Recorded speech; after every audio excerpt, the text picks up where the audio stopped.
হিন্দীভাষী যুৱ ছাত্ৰ পৰিষদ ওদালগুৰি জিলা কমিটিৰ নেতৃত্বত আৰু ডিমাকুচি আঞ্চলিক কমিটিৰ উদ্যোগত তথা শুক্লাই হিন্দীভাষী মহিলা কমিটিৰ সহযোগত অষ্টম বাৰ্ষিক সমাৰোহৰ আজি অন্তিম দিন আৰু অন্তিম দিনত ইতিমধ্যে মুকলি সভাকে ধৰি বিভিন্ন কাৰ্যসূচী আজি হৈ গৈছে আৰু যেহেতুকে ইতিমধ্যে সাংস্কৃতিক সন্ধিয়াৰ অনুষ্ঠান চলি আছে আৰু সাংস্কৃতিক সন্ধিয়াৰ অনুষ্ঠানত যেহেতুকে আপোনালোকে জানে যে সদৌ পাটনাৰ পৰা আমাৰ মাজত গায়ত্ৰী যাদৱ আহি পাইছেহি আৰু তেওঁ গীত পৰিৱেশন কৰিব। আমাৰ বাস্কাৰ যি চন্দন মনসুম বড়ো তেওঁ গীত পৰিৱেশন কৰিব আৰু আচলতে ক'ব লাগিব যে অষ্টম বাৰ্ষিক সমাৰোহৰ দিনটোত আজিৰ দিনটোত লোকাৰণ্য হৈছে গৌচালা মাধ্যমিক মধ্য ইংৰাজী বিদ্যালয়খন আৰু সকলো জাতি জনগোষ্ঠীৰ লোকে ওলাই আহিছে।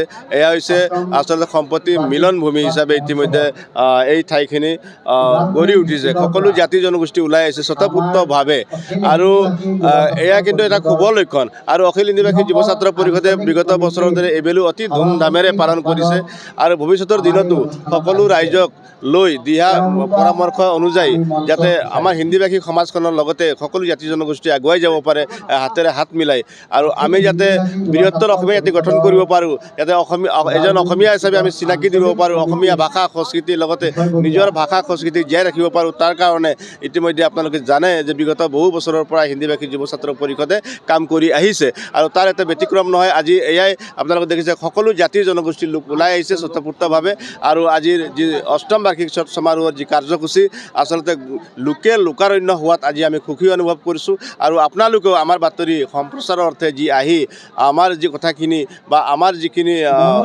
আজিৰ সাংস্কৃতিক সন্ধিয়া অনুষ্ঠান আপোনালোকে প্ৰচাৰ প্ৰকাশৰ বাবে আহিছে তাৰ কাৰণে মই আন্তৰিক শুভেচ্ছা জ্ঞাপন কৰিছোঁ উদযাপন কমিটিৰ এজন সভাপতি হিচাপে আৰু আশা ৰাখিছোঁ আজিৰ এই বৰ্তাই অসমত সকলো জাতি জনগোষ্ঠীৰ মাজত একতাৰ বান্ধোনডাল গঢ়ি উঠিব তাৰে মই বিশ্বাস ৰাখিছোঁ। ইতিমধ্যে দেখিছে আপোনালোকে 33 নং নুনাই চেৰফাং সমষ্টিৰ জনপ্ৰিয় সঞ্জীৱ তাঁতী ডাঙৰীয়া আমাৰ লগত আছিলে। 64 নং পানেৰী বিধানসভাৰ প্ৰাক্তন বিধায়িকা কমলী ৰাণী বসুমতাৰী আছিলে।